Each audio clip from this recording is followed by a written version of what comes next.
Oo. Tayo ng pastry. So, kailangan natin ng plain flour. All-purpose flour will do. Oo. So, ito yung gagamitin ko. Ayan. Plain flour. Ayan. So, meron pa naman ako ditong yung hindi ko nagamit. All-purpose flour. Oo, ayan. So, ito muna.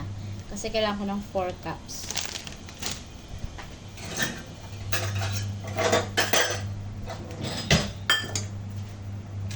So, ito kahit na hindi mo na siya hindi mo na siya strainer. Okay. Basta, direct na siya. Kasi dough lang naman ito. 1 cup. Kailangan ko ng 4 cups. 2 cups. Then, siguro 3 cups pa itong natitira. Tapos, 1 cup na lang yung sa bago.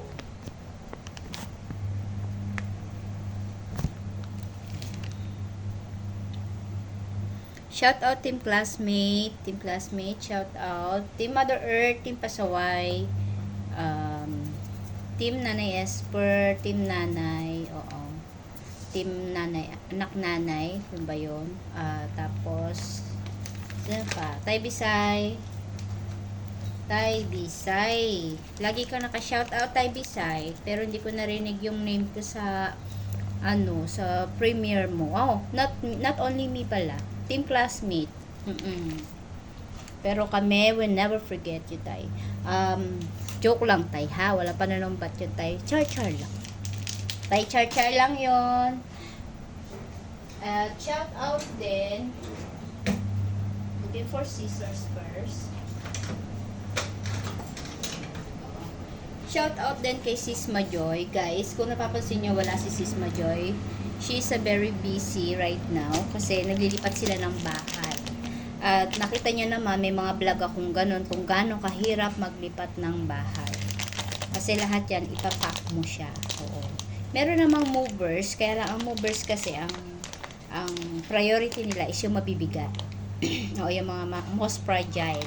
So, syempre, sa bahay natin, di ba, marami tayong maliliit na mga items na kailangan pa rin i-empake, mga ganon. So, yung mga damit, di ba, yung mga damit, mga sapatos, yung mga anik-anik, yung mga pictures, frame, mga ganon ba, di ba? Mahirap din yun i-empake, guys.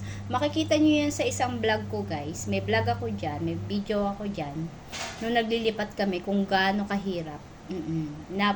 At saka yun, madalian pa yun. Kasi, kailangan, May makalipat na kami. Kasi June, uuwi ako ng Pilipinas sa mga time na yun. Pati na yung amo ko. Kaya nung pagbalik namin, guys, yung bahay namin is punong-puno pa rin ng box. Kailangan pa rin namin mag-unbox. Napakahirap maglipat. So, naiintindihan ko si Sis Majoy. Kaya, pag minsan, piniplay na lang ng Team Classmate yung mga video niya para naman, kasi kakamoni lang din ni Sis Majoy, para naman hindi bumaba yung watch hour niya. Oo, guys. Kung sino man yung makapanood nito, sana matulungan nyo rin si Sis Majoy sa pag-play ng watch hour niya. Kasi very supportive din po yan, nagpe-play din po yan, basta sa abot ng kaya niya. Sobrang supportive po yan. At nandito rin siya sa Singapore. Ayan, shoutout sa Sis Majoy. Ayan, shoutout din kay Madam White. Yan, Nanay Esper, Ganda Supremo, Sis Chay Pilapil, ayan. Ayan, ito yung pang-apat, ayan. 4 na. So, kailangan pa natin ng 1 teaspoon of salt. Oo. Ayan, 1 teaspoon of salt. Para yan sa dough. Ayan, 1 teaspoon of salt. Nagustuhan kasi ng amo ko yan. Normally kasi yung amo ko, bumibili siya ng ready-made na. Kaso sobrang nipis. Sobrang nipis. Tapos, ako ba, laging sira. Tapos, kailangan ko ng unsalted butter, half cup. 1 to 5. Kailangan ko ng unsalted butter.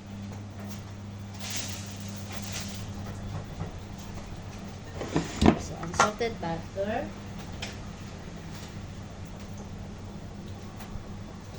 So, ayan. Bumili talaga ako ng unsalted butter. Ayan siya. Ayan. Unsalted butter. Ayan. So, kailangan ko ng half cup. I need a knife.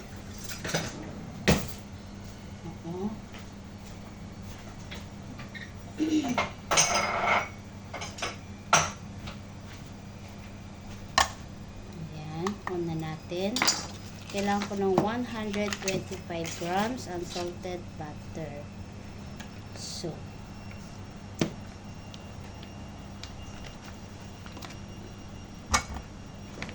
92. So, kailangan ko pa ng konti pa.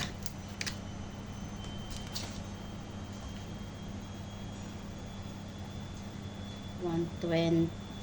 Konting-konti na lang. Ooh. Upsi. Sorry. Ayan. Oops. Sobra. 120. Okay na yan. 126. Oo. Sobra lang ng isang. Pero okay na yan. So, ayan na. Ilagay mo natin yan kasi kailangan ko ng soft. Very soft siya. And 3 egg yolk and 1 cup water. Okay. Kailangan ko ng 3 egg yolk. So, yung matitirang yolk is huwag natin sayangin. Siguro iprito ko na lang siya. Sarap din naman yun. Yung mga anak ko, yung panganay ko, gusto niya ng pula sa itlog pag pinirito, di ba? Yung ano lang tawag nila doon. Ayan, pag nagprito ko, gusto nila yung magkaiba sila ng gusto. So, hindi nasasayang. Hindi maggagawa ko ng breakfast, hindi talaga siya nasasayang.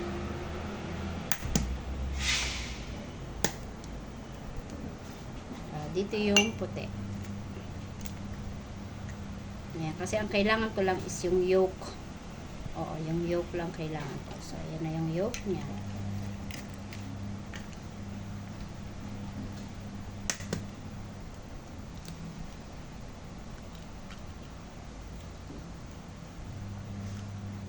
Ayan. Diba, marami din kasi yung ano, yung puti. So, sayang naman pag itinapon. Napakamahal kaya nito sa Pilipinas. Magkano ng itlog sa atin? 11 na ata? Or 10? Oo. Nung umalis ako noon, 9.80. 9 pesos. Ayan. Tapos itong shell, nagre-recycle kami guys para sa school. Kasi yung amo ko is teacher. So, nakaano to, nakalagay to sa isang recycle. Para ilalagay, parang iaano nila to, parang soil.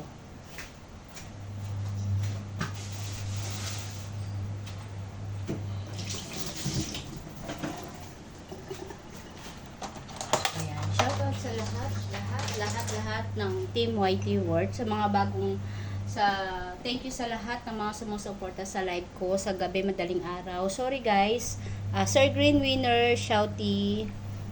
Yan, si Sir Green Winner, si sobrang supportive din, si Sis Jen White, si Sis Jan ng Japan, Sis MB, Team Classmate, yan, lahat sobrang supportive nila guys. Kung hindi dahil sa inyo guys, hindi uusad yung watch hour ko. Kay Sis Majoy, kahit wala siya doon, alam kong piniplay niya ako. Salamat din Sis Majoy. At sa bagong friends, Miss J, shouty sa'yo. Salamat sa pag-play mo. Salamat sa help. Ayan, sa mga nagpupunta guys. So, ito na. Meron na akong 3 egg yolk. Tapos, 1 cup of water na lang.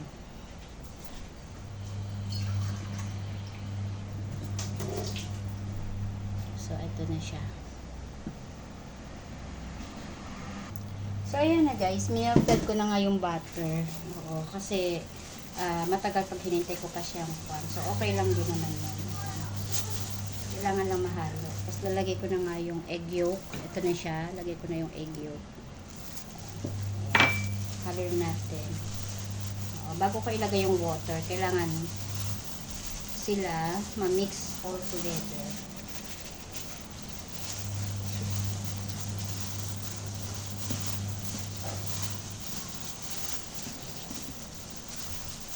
Ayan. Kailangan ma-absorb talaga ng flour. Oo, ma-absorb ng flour yung yung egg at saka yung butter. Bago ka ilagay yung tubig. Kasi yung tubig madali lang naman ihalo sa flour yan. So, ayan na siya. Tapos, ayan, water na. Konti-konti lang na. Konti-konti lang.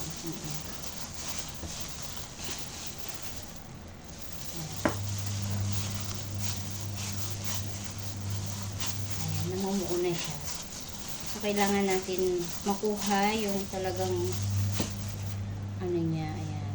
Ayan, konti-konti. Pero 1 cup siya, guys, ha. 1 cup talaga dapat.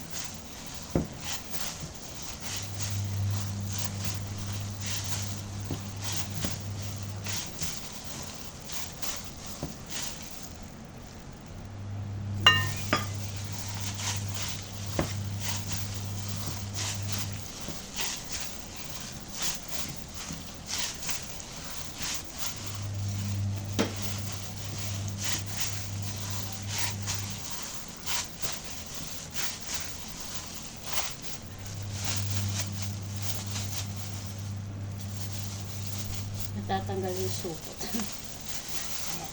Ayan.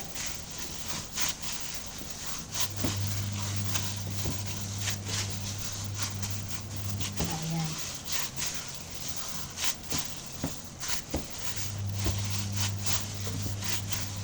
Ayan na siya. So, dapat ganyan siya. Ayan. Ganyan siya dapat, guys. Ayan. Ganyan siya. Ganyan siya. So, i-rest din natin yan. Lagyan lang natin ng konting lagyan lang natin ng konting oil. Olive oil yung ginagamit ko. Kasi, yan. Konti lang para lang siya. Tapos, i-rest ko siya ng mga 1 hour. 1 hour rest yan.